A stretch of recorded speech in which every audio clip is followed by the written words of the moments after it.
with Power's conversation today with Dr. Stephen Mansfield. Happy that you joined us on our Zoom call. Dr. Stephen Mansfield is a New York Times best-selling author and international speaker. This Leading with Power Zoom meeting is made possible by our friends and supporters, both in La Crosse, Wausau, and the Madison areas, and include Curtis Heating and Air Conditioning, Bruckner's Car Dealerships of Wausau, Green Clock Agency, Welshire Advisors, and Fearings. And thanks to our other supporters who didn't want to be listed, but you know who you are, and we appreciate the fact that you have joined with us in a partnership for presenting this Zoom call with Dr. Stephen Mansfield. I read this morning from Psalms 5:3, and here's what it said. At each and every sunrise, you will hear my voice as I prepare my sacrifice of prayer to you. Every morning, I lay out the pieces of my life on the altar, and I wait for your fire to fall upon my heart. This is King David's representation of how he presents himself to God every day as a living sacrifice. And we as men get to lead with power both at home and at our jobs and also within our communities. Dr. Stephen Mansfield is going to help us today understand that more as he talks about looking inside of a man. So without further delay, let's please welcome Dr. Stephen Mansfield. Hey guys, it's great to be with you. I'm so proud of you for doing this, so proud of Leading with Power. And I'm picturing all my friends out there in that area, having been out there so many times. I hope you all are doing well. Before I start today, I want to tell you that there is something pretty amazing happening with men in this country during this COVID virus period. I think that men have realized they've got to have a band of brothers. I think that men are pulling together online a lot and opening up their lives, realizing that they're isolated. Also, where they can, where it's legal, men are getting together, bonding together, making a difference in their communities, getting out there and, obviously distancing appropriate ways and helping people who are isolated and working in the community. And so there is something pretty amazing happening nationwide with men. I do a lot of conference calls. I do a lot of teaching online. And the only reason I mention that is that it gives me kind of a finger on the pulse of what's going on with men around the country. And I predict that we're going to emerge from this coronavirus season with this great man movement, with this men's movement happening in the country, being much, much, much stronger. I'm real excited about that. I'm very excited to talk to you today. Last time I talked about racism. That's what some of your leaders asked me to talk about, and I was delighted to do it. Told you a lot about where I come from in that regard. But the talk I'm going to do today is one that I've tailored for you guys. And I'm excited about it because it really gets down into the soul of a man.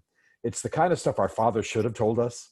It's the kind of stuff we should be telling our sons about the unique makeup of a man. All of this is backed by science, a lot of it's brain science, but it helps a man understand who he is and how he functions and some of those unique differences between a man and a woman. I don't just mean that biologically, obviously. So I got 7 of them. I'm going to keep it brief today. That'll leave time for, if you want to do Q&A at the end here, I'll leave that to your leaders. But have something to write this down, write down these points, 7 points, and I'll keep it relatively brief. But I think this is going to help you. And I want you to apply it to your life, and I want you to share it with others and process it in your groups and band of brothers and what have you. So I'm going to talk about what's inside a man. What really I've called this talk Men Inside. And so the first one is this.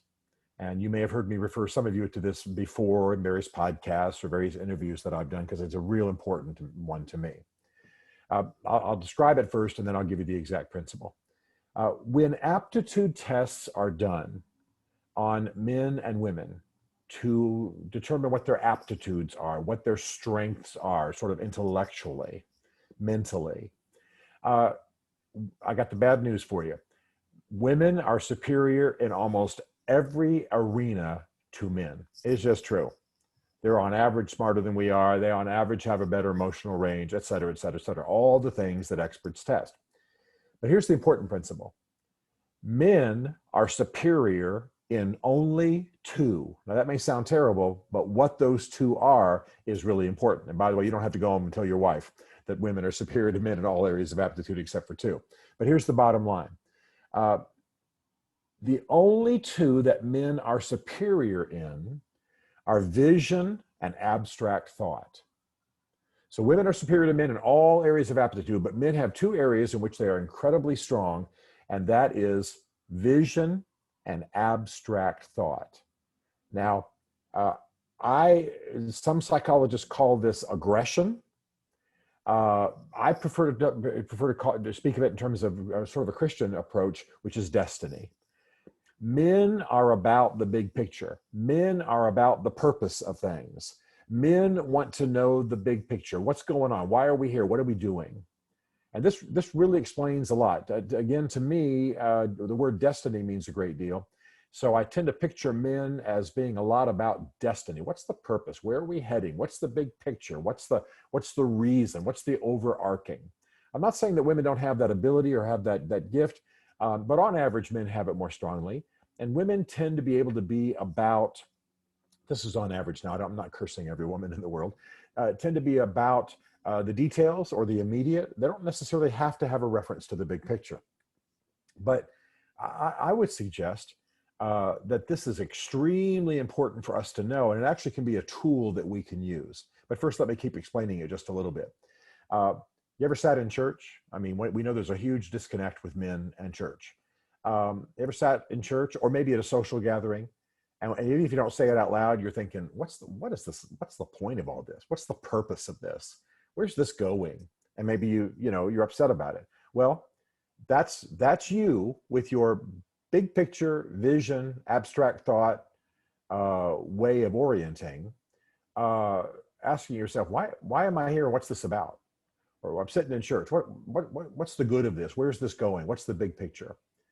In other words, we have a need to answer and to answer this question about the future and to be able to envision the future and the purpose of a given situation. Now, that can make us impatient. It can make us unwilling to stick it out with certain situations that we don't have a destiny lock on or a purpose lock on, so to speak. But this is actually a wonderful thing. Men are made to envision the future. Men are made to think in terms of the big picture. Men are made to think in terms of purpose. They think in terms of purpose and the long term and accomplishing that purpose. And so this affects a lot of how they function. For example, one of the classic differences between men and women.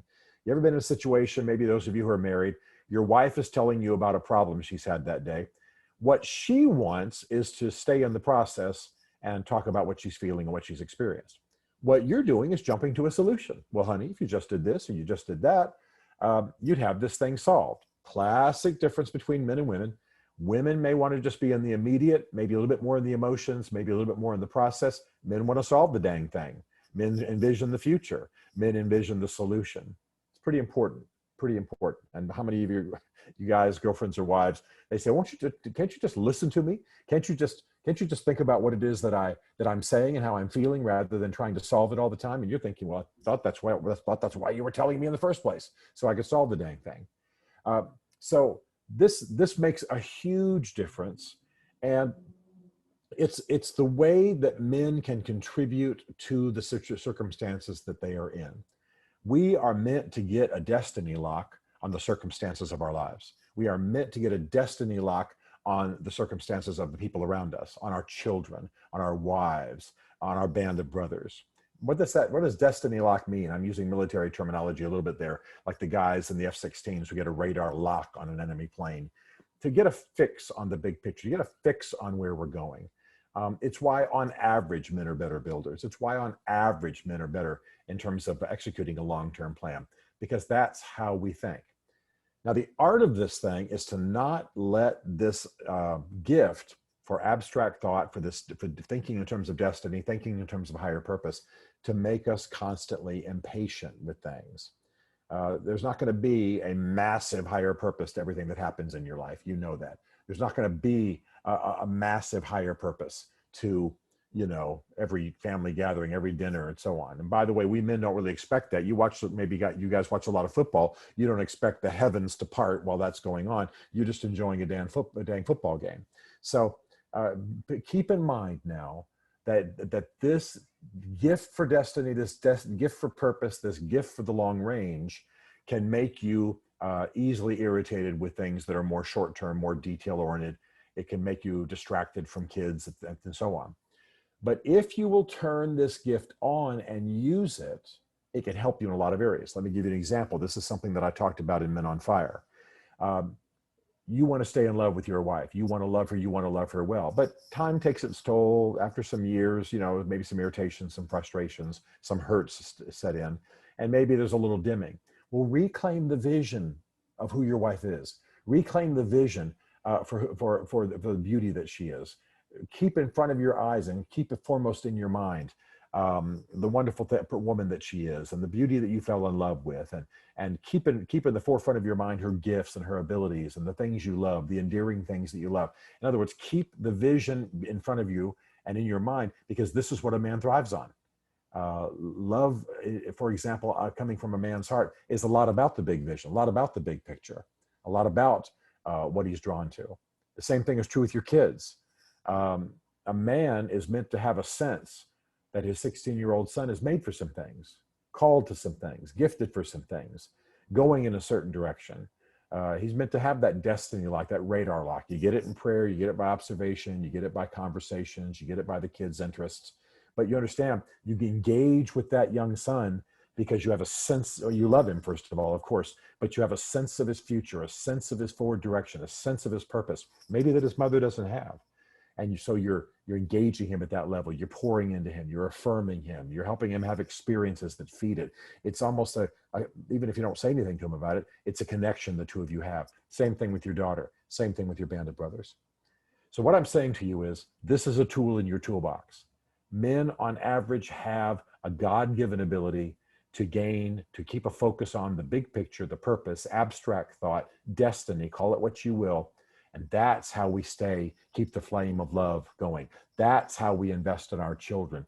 That's how we engage with our friends and help them be better and coach them to be their best while they coach us. Keep that band of brothers thing going, okay? Keep this before you and figure out how to make use of it. It's a gift. It's a gift that we can see the big picture and help to bring circumstances in line with that big picture, okay?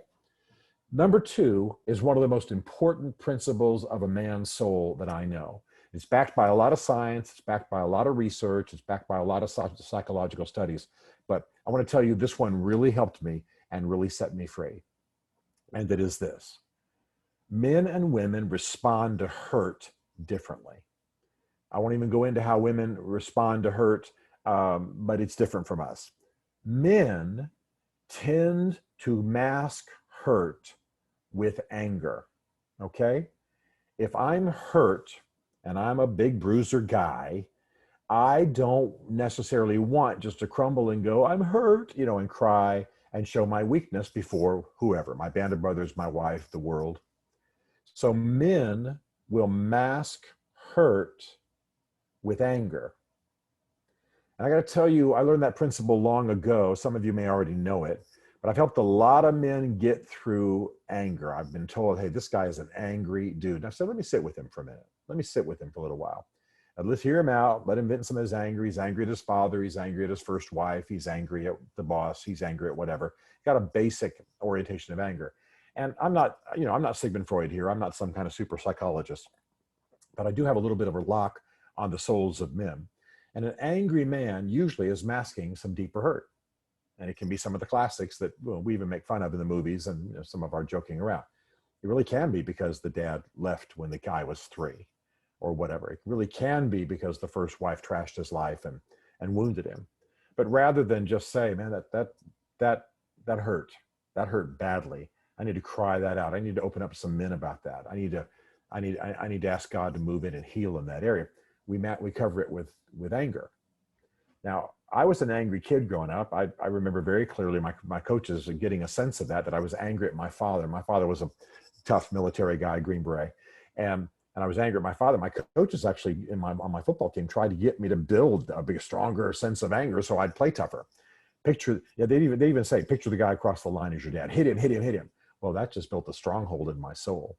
But what I was doing was I was masking the hurt that had come in that relationship with my father. Now, this sounds a lot real psychobabble for some of you guys probably, and you think I'm trying to be Sigmund Freud, but I'm trying to tell you something important here. When you're hurt, what you don't want to do is put a whole bunch of layers of anger over it. There's appropriate anger. Of course, there's appropriate anger. But in your life, if you layer over hurt an attitude and some responses of anger, you're going to build a mountain of anger in your life. And a lot of men have that problem. It leads to violence. It radiates from our lives, scares people, backs our wives off, backs off women, backs off our friends, can make us behave inappropriately. I've known good men to get arrested because they just went too far, grabbing somebody or threatening somebody or raising a fist. They didn't really mean to do any harm, but they just were a little out of control for a moment. And I'm not minimizing it. If you're raising a fist at a family member, you're right up at the edge of a crime. So you want to back off that. But my point right now is what's going on the inside. I know a guy, for example, who said that he heard his wife told him one day that his son had not mowed the yard. My friend just got furious. He told me about the episode later. And I said, let me ask you something.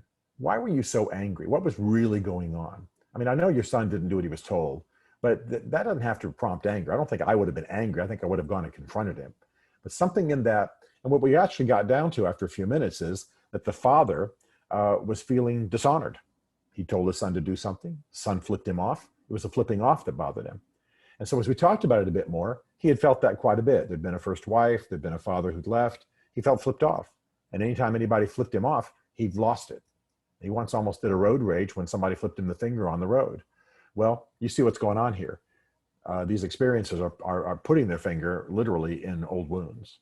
So remember this principle. It's one of the most important I know. Men mask hurt with anger.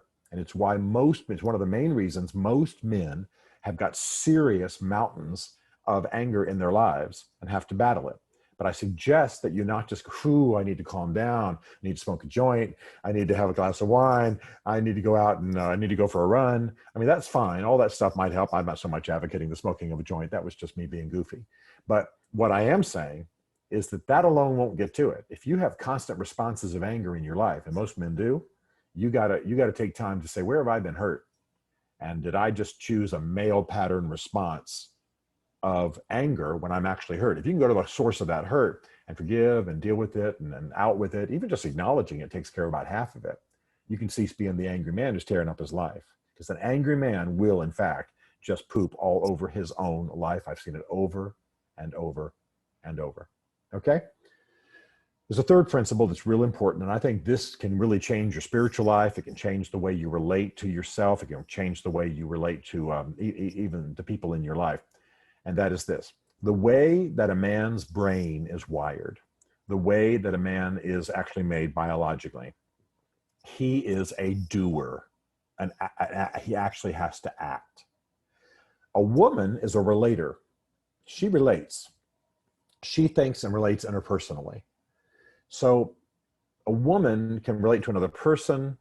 A woman, as I've said many times, women can just kind of look at each other for a moment in the room, face off directly, have some conversation, and be best friends forever. Men need to be doing stuff. And we kind of pick on men for doing that. We talk about them being workaholics and so on, but I think we should back off a little bit. I think this is the way God's made men. God has made men. And brain science confirms this. Men are made for action. Men are made for doing. So if you accept that and you allow that to be a guide to you, then you can start using, again, just like my first principle, hey, we got this gift for destiny lock. You can begin to make your gift for doing, rather than just sitting and staring, a gift in your relationships. I think I've told you before, I know I've said it a couple of times up there when I've been lecturing around, so give me just a second to say it again. They do studies with little boys and little girls.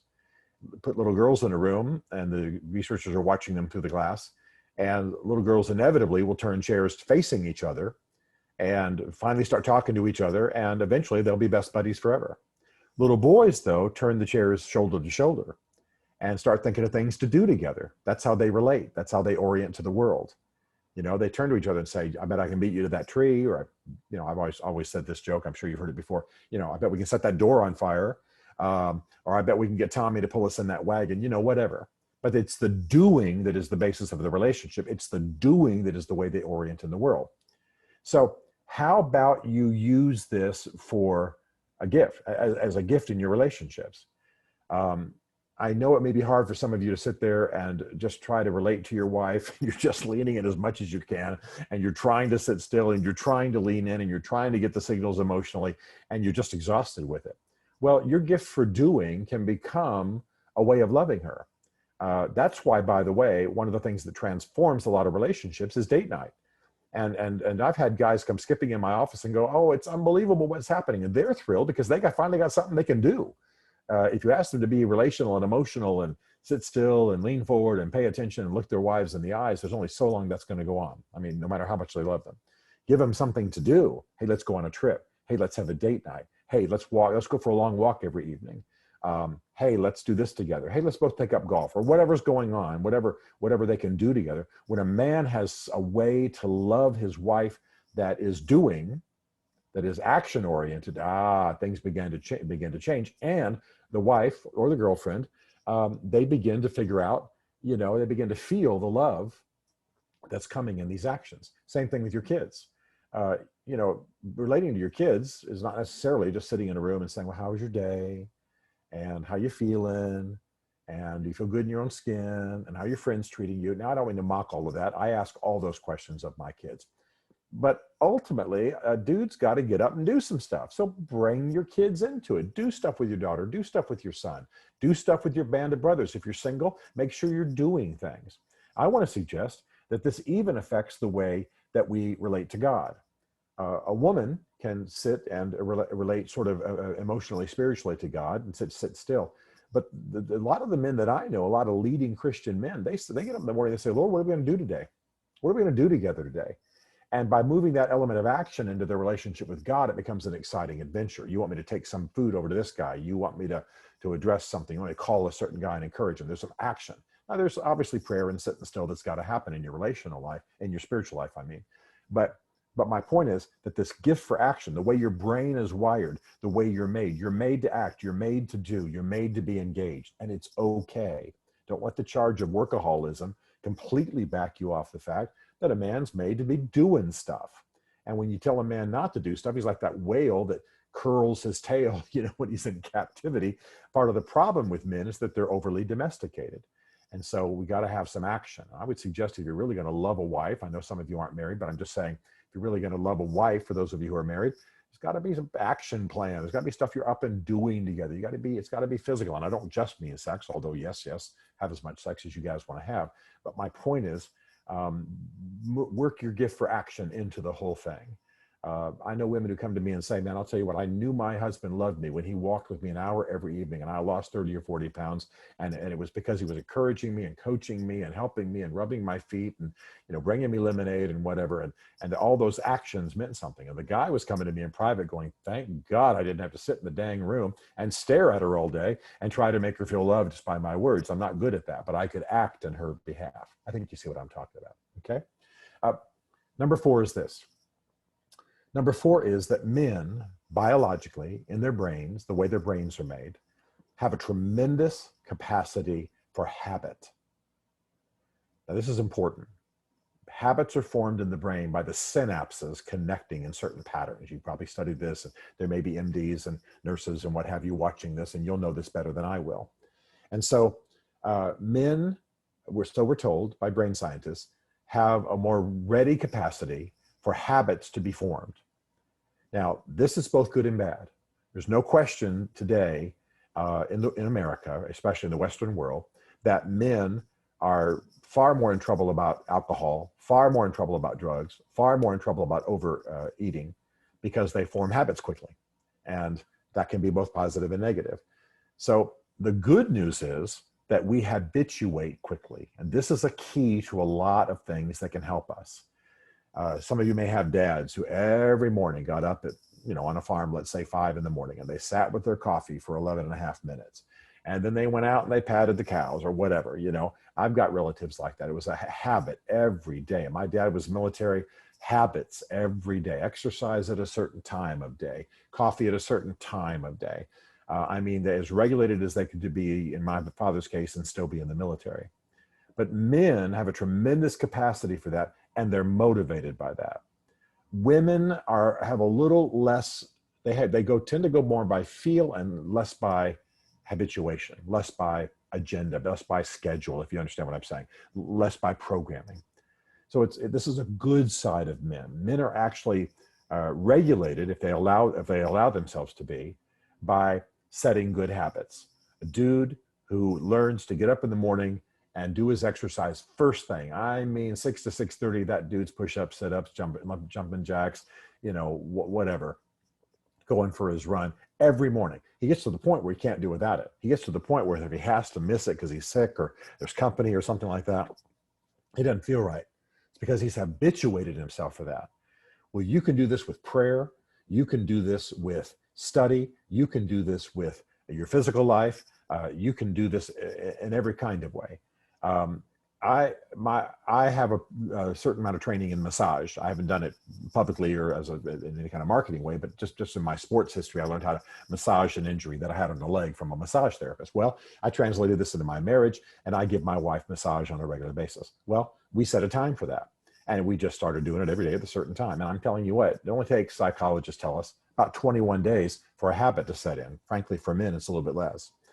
Well, before long, it got weird. I felt weird if I wasn't massaging her at that time of day, because what had happened? My brain, my body had all performed a habit, and I was ready to go. And she was thrilled, of course, because she had a few little, muscle issues and what have you. And I was working them out for her.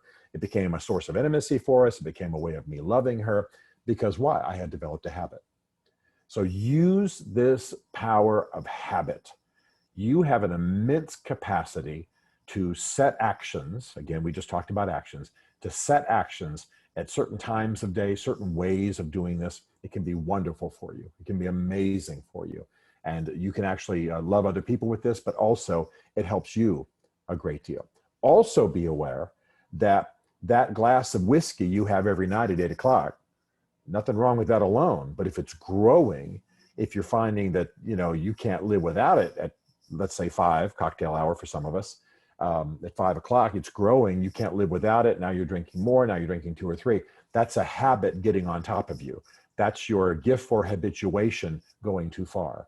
And especially during this coronavirus season, many men are over drinking. Many men are gaining weight.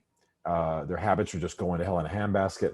And so you've got to regulate. You got to get good habits working for you. But the good news is your whole body, your whole brain structure, your whole soul, the way God's made you is eager to land and park those habits so that they can be constructive for you.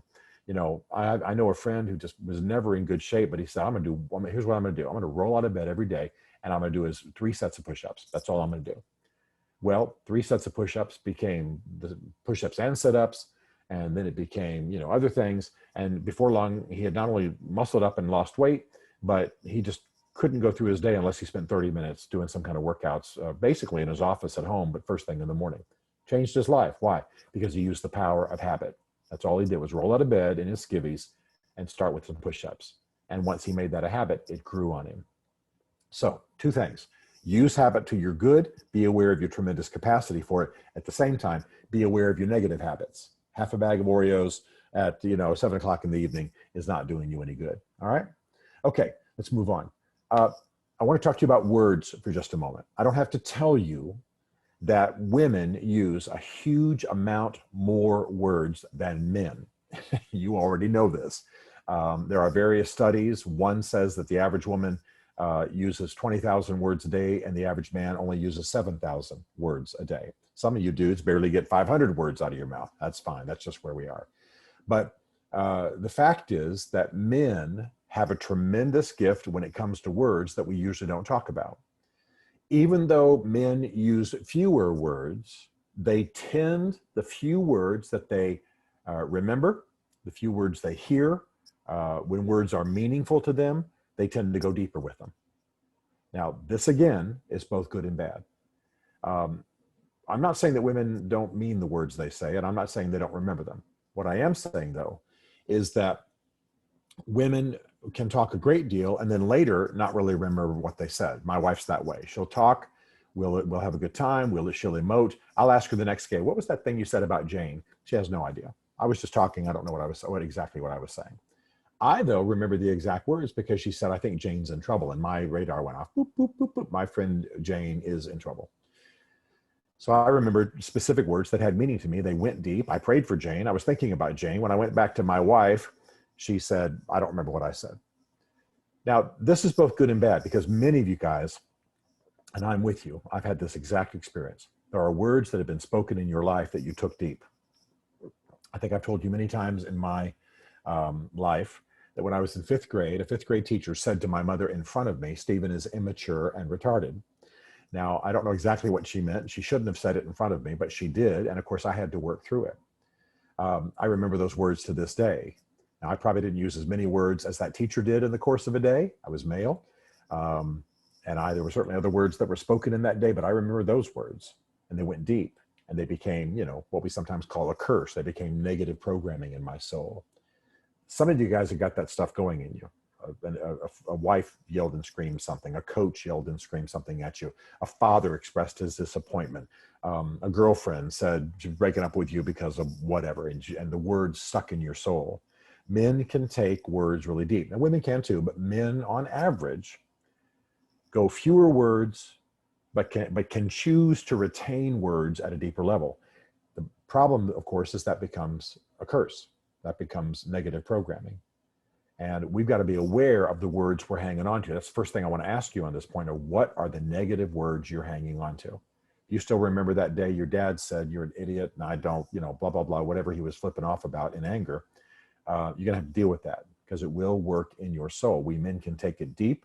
We can stew about it. We can bring it up. We can chew on it like a cow chewing cud, circulating it in our insides, and it can become negative programming to us. So what are the words, the negative words that you're hanging on to? I had to deal with those words that teacher spoke. I had to deal with words my father once said in anger, even though he's a good man. Some people just flip off sometimes. I had to deal with words that people said. We all do. At the same time, I was going through a tough time in my life, and my father wrote me some encouragement. And at the end, he said, you will continue to rise. This was when I was in my 30s. He said, you will continue to rise. Well, I never knew my father thought of me that way as a rising man who would continue to rise. It changed everything. I've actually got jewelry with those words inscribed inside. I probably say them to myself every day, and it happened, almost 20 years ago. Why? Because they're words of inspiration. They're words of encouragement from my father. My father's not even on the earth anymore. He passed away. But I remember those words. Why? Because I'm a man and I can take the few words that are meaningful to me and take them deep. Now, this gift is important because not only does it have to do with you and the positive and negative words that you've heard, what you've been told, but also it has to do with how you use words. You may say a whole lot fewer words to your children, to your friends, to the people you lead in your business, but they can be fewer and lesser and more powerful. And so this is a real gift that men have. Many of you remember words spoken by men in your life more than you remember words spoken by women. And it's because the few words of most men have greater heft. You can do greater damage with your words, but you can also light up souls. You can light up the destiny in your son. You can call out the beauty and the femininity in your daughter. You can inspire your band of brothers. You can help them heal and overcome. Remember those great words from Philo of Alexandria. Be kind, for everyone you meet is fighting a great battle. You can help the people around you fight the battles for their lives with the words you understand to be powerful.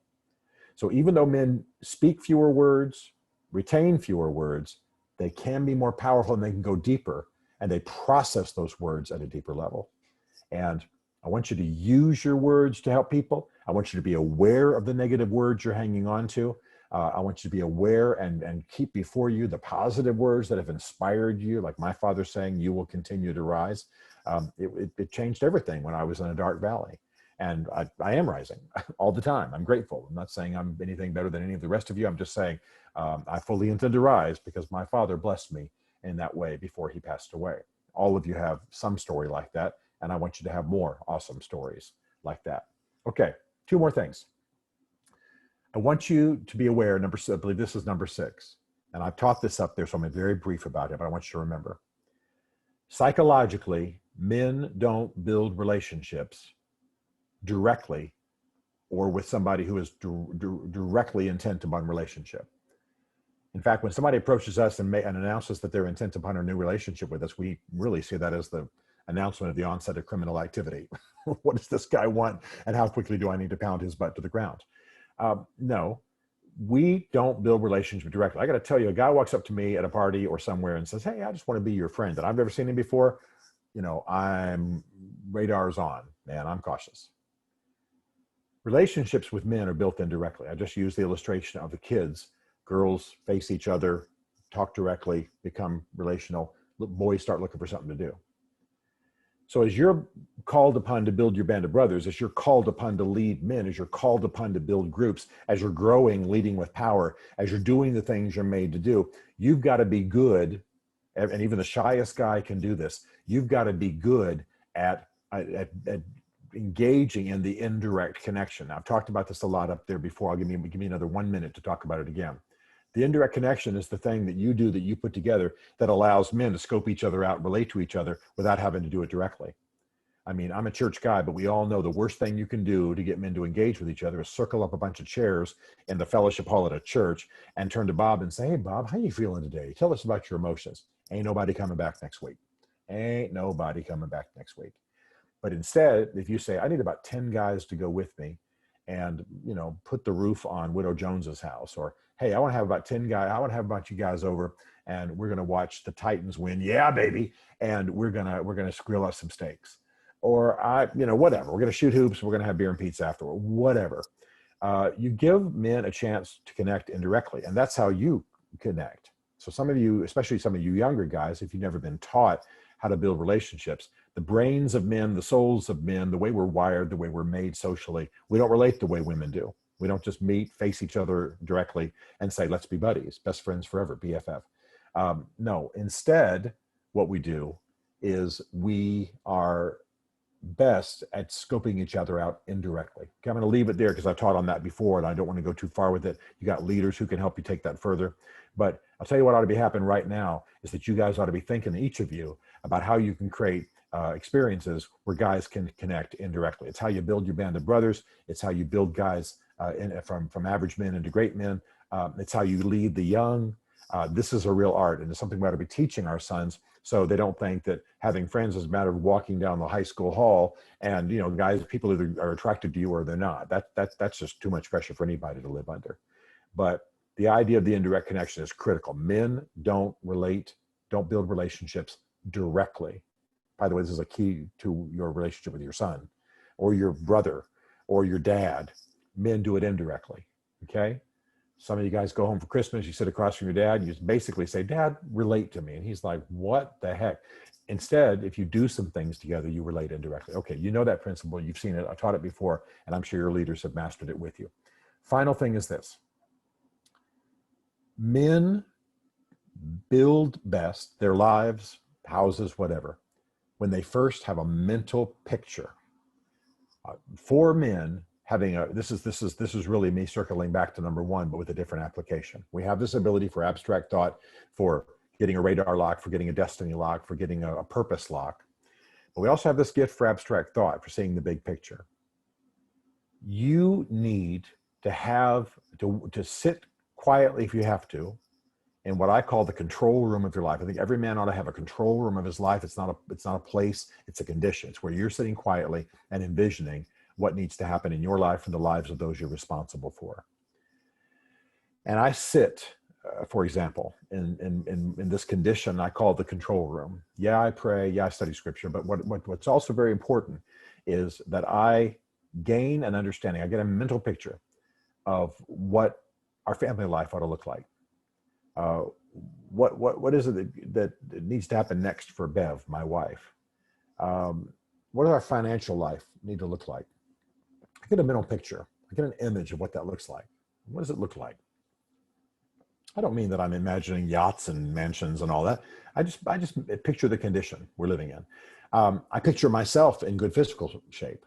Now, I'm not doing anything new age here. I'm not saying because I picture it, it automatically becomes a reality in some invisible new age realm. No, no, no. I'm just talking about getting a clear mental picture. Men proceed from a blueprint. Men proceed from an image in their minds. Men proceed from an understanding of what's meant to be. What's meant to be for your son?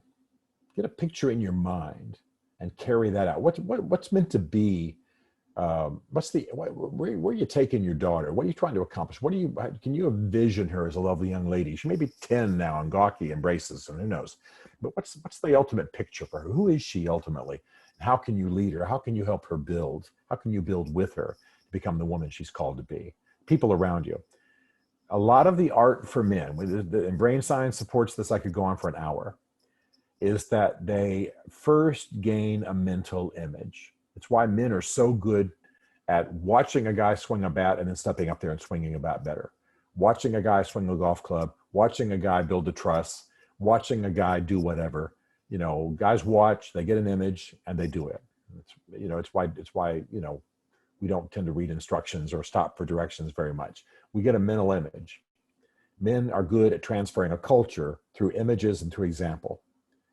And so as you go forth in your life, as you go forth in what you're doing, as you go forth in leading well, leading in your business, leading people, building with your band of brothers, leading your families well, investing in your guys, your posse, your band of brothers, start asking yourself, do I have a clear mental picture of what this is meant to be? Do I have a clear mental picture of what I'm meant to be, physically, mentally, spiritually, economically, whatever? Men proceed from pictures. Men proceed from images. And one of the things I love, you guys know I chaplain with a couple of NFL teams, and it doesn't matter which ones, but what I love is baseball, football. I've watched these guys in practice, and they take a minute to get a mental image of what it is they're meant to do.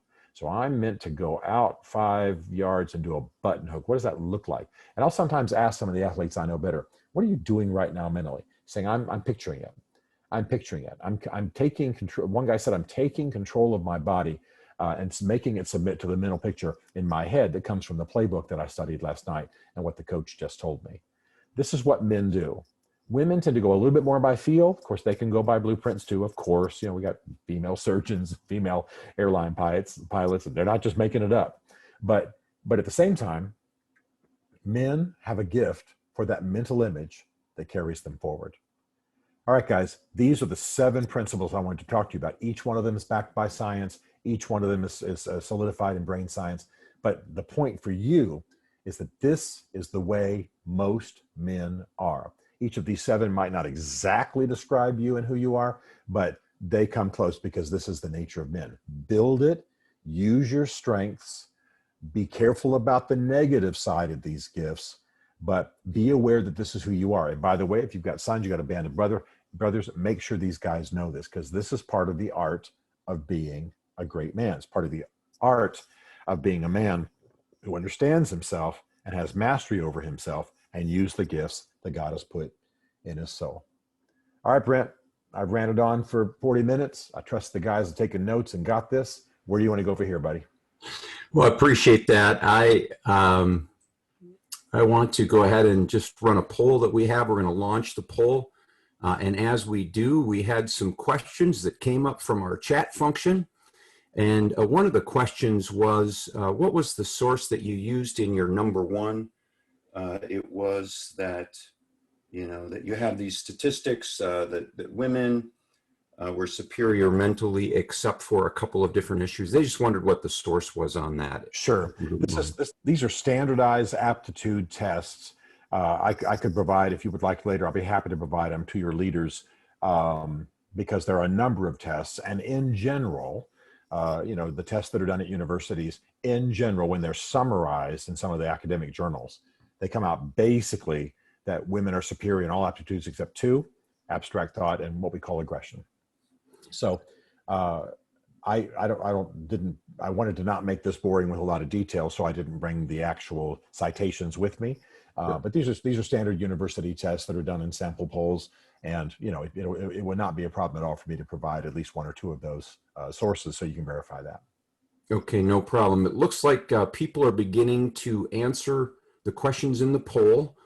Just be looking for your polls and begin to answer those questions, please. It looks like those answers are coming in. We have 5 out of about 88 viewers right now that have responded. Another question that came to the chat button was if you could just go on and explain just a little bit more about the synapses in the brain and kind of how that all drives our behavior and how the man's brain is wired.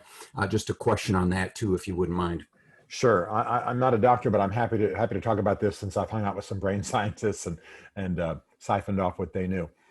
You have synapses in the brain. Picture them as little round things, just for the sake of, and they've got little cilia, they've got little connectors around them. You've seen this before in your science books.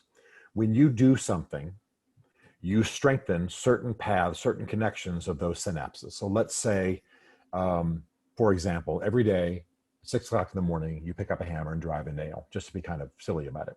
Every day at 6 o'clock in the morning, you pick up a hammer and drive a nail. Or every day at 5:30 in the morning, you pick up your Bible and read for 30 minutes, or whatever you do in a regular way. Your brain will accommodate the habit you are developing by creating pathways through your brain, connections of those synapses. Okay? Yes. So the habits of your physical habits program your brain. Brain science is proving this constantly. It's great news for us, by the way. Our brains can be reprogrammed. It's not just that we are born with certain brains, with certain pathways and connections, and boom, that determines the rest of our life. Great news. Relationships can rewire our brains. Habits can rewire our brains. Certain significant experiences can rewire our brains. But when it comes to habits, what's important is that you have pathways in your brain that are sensory pathways that are created by certain connections, chains, if you will, of synapses. And so it makes sense that at some point we may want to redirect our thoughts to something else. If we have a habit over here, we redirect some other place, and then we can begin to create new habits. That really makes sense. Timothy also gives us a question here. Indirect relationships are best for men. So how do we build them during COVID times? Any pointers? Oh, that's great. I know some guys who are doing some cards online. I know guys who are doing contests online. I know guys who are watching movies together online. A lot of guys are, getting themselves all sanitized up and hanging out in a, distancing friendly way in a backyard and putting on a fire and grilling up steaks or whatever. I mean, there are places and cultures and sections of the country where you can do that kind of thing. You have to be creative. I know a group there's actually a bunch of guys in Carolina who are doing a stogie fest once a week. They smoke cigars. I don't, but they smoke cigars. And they sit around on their big screens in their big overstuffed chairs, and they talk and they share and they laugh. Sometimes they'll all watch the same movie, or they'll all watch a game together, but they're doing it together. So you got to be creative, but it's possible. I mean, people are playing basketball these days. People are doing pickup football. People are grilling out in the backyard. One of the things I'm hearing from a lot of guys who either do bicycles or motorcycles, because that's COVID friendly, so to speak. You're moving through the air and all that kind of stuff. So lots of guys running, lots of guys on bikes, lots of guys on motorcycles. So be creative and give guys an indirect way, online or otherwise, that's also COVID friendly to be able to connect. That really makes sense. I know that we have a couple groups that get together around the Bible, and we have Bible study. But for the guys that are comfortable, we get together personally, and then we have a phone zooming in other guys into that call at the same time. John Kelly asks this: with COVID, we think that we're more that more men are likely dealing with anxiety and depression. How do men typically handle this, and how can a friend support a guy who's dealing with anxiety? Well, anxiety is natural. A little worry, a little concern. We have all felt that during this COVID period of time. But what you don't want to do is let it turn inward and become depression. And that's where a band of brothers, a group of guys, can draw you out about it. What are you worried about? Are your worries, are your fears legitimate? Are you just freaking out over nothing? remember having a conversation with a guy not too long ago who's very wealthy, and he was concerned about losing all his money. And I said, listen, you could lose $1 million a year for 2 decades and you still would be well off. And just kind of realized that he'd gone internal. So the destructive thing about fear and worry is not that it exists. We'll have fears, we'll have worries. We all do. And during this time, there's some stuff to be concerned about. It's when it goes interior and becomes a cancer to our souls, becomes a bondage, some would use that word, becomes a stronghold, some would use that word.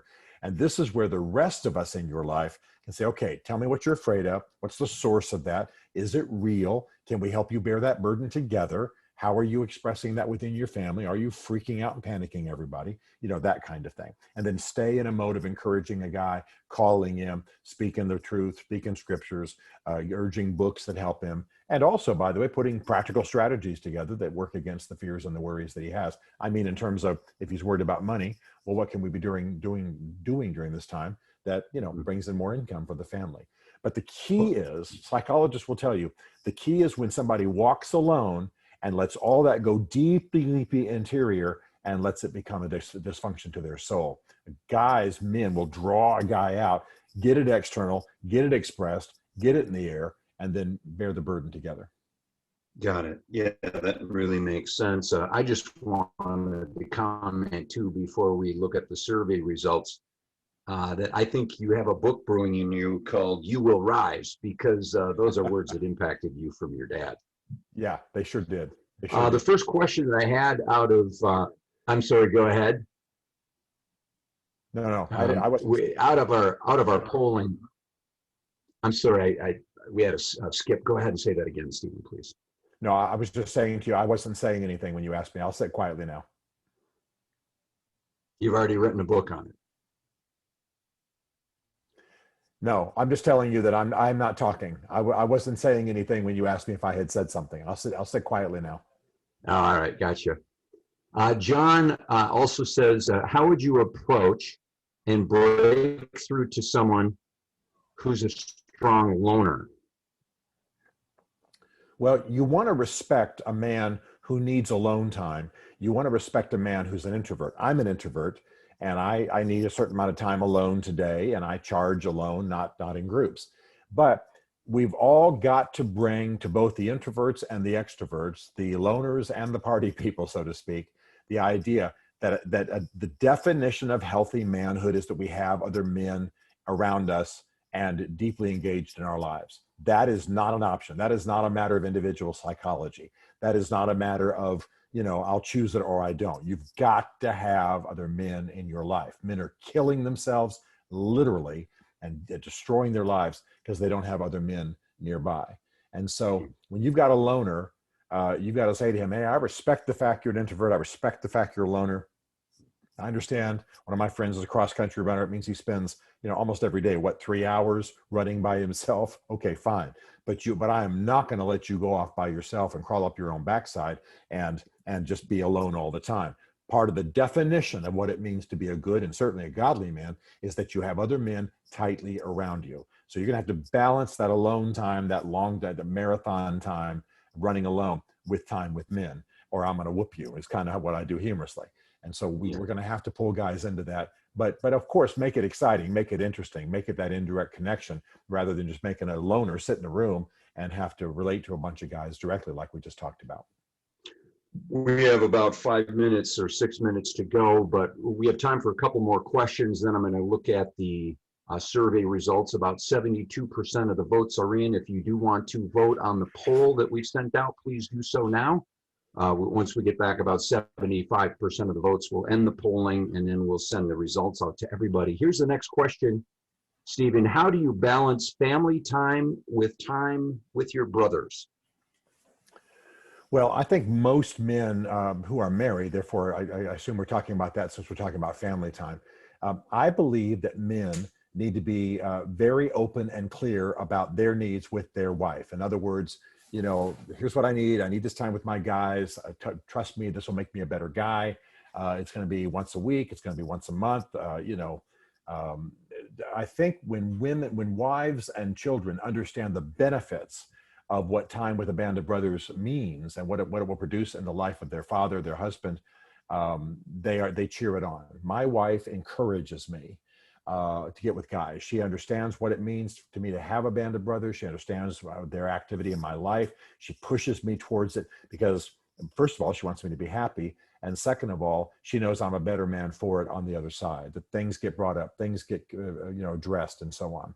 So it's by actually I'll use the word negotiating. I don't mean I go to her and say, I get an hour, you get an hour. I'm not saying that kind of thing, but talking about it, making it clear, sitting down together and saying, look, I really feel like this band of brothers can be important to me. It's going to take a few hours a week. I promise not to steal that time from the family. I want you guys to support this. Trust me, when I come back, when I come home, when I'm investing in the family, I'm going to be a better man for it. So when you talk and bring to the fore the virtues of being, having that guy time, as he asked it the question, and what it's going to produce for the family, they're your biggest advocates. What you want to do is turn potential advocates into adversaries by articulating what the value of this is. Thank you, Stephen. We'll go to our poll now.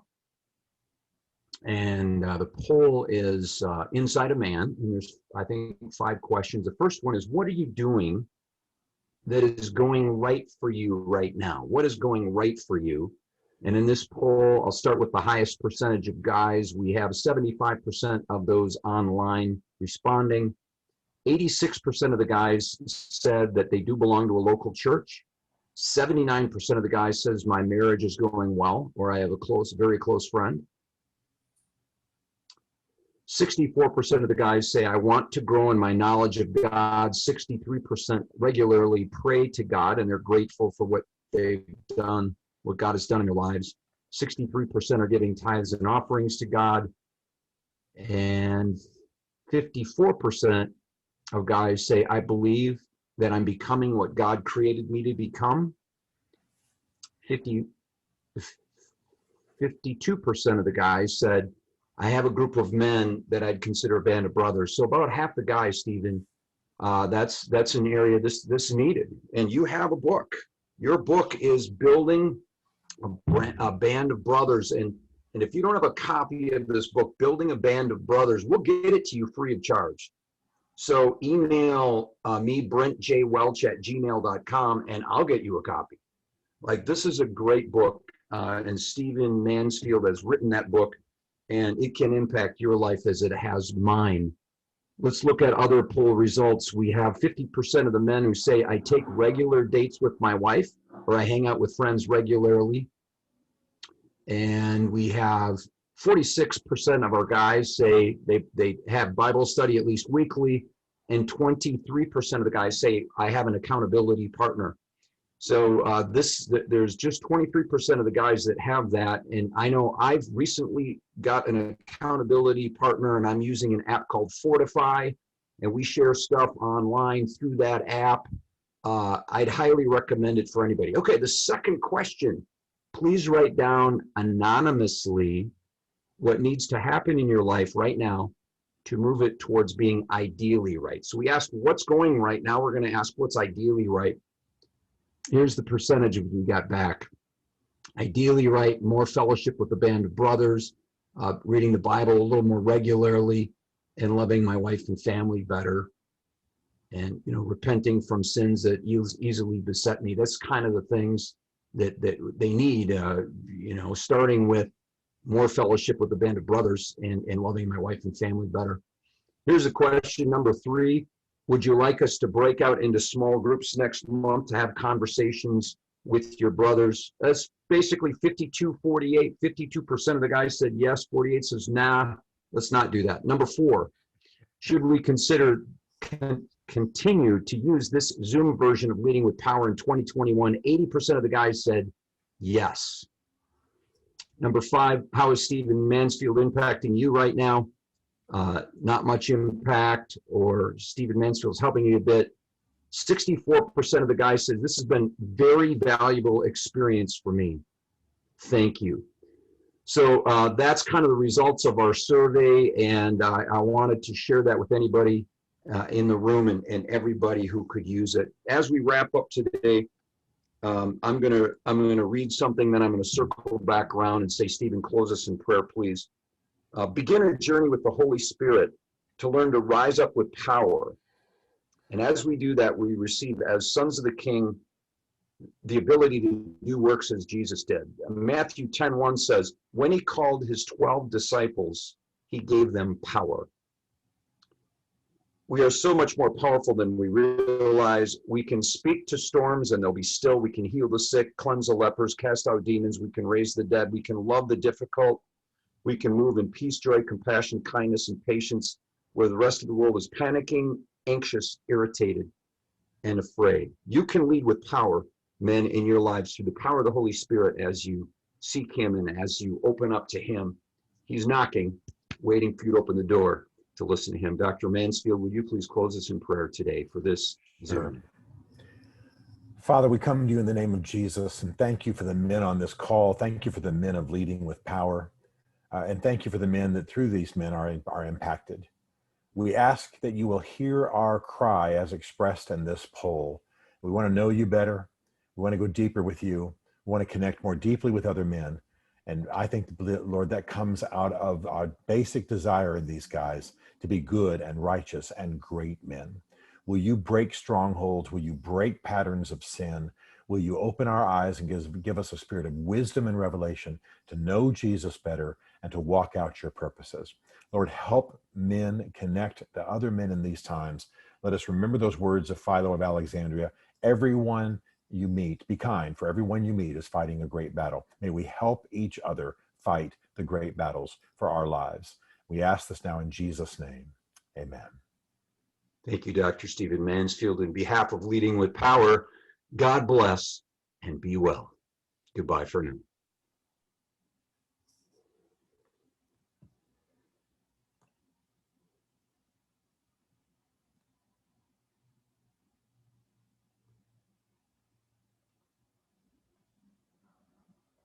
Hey, babe.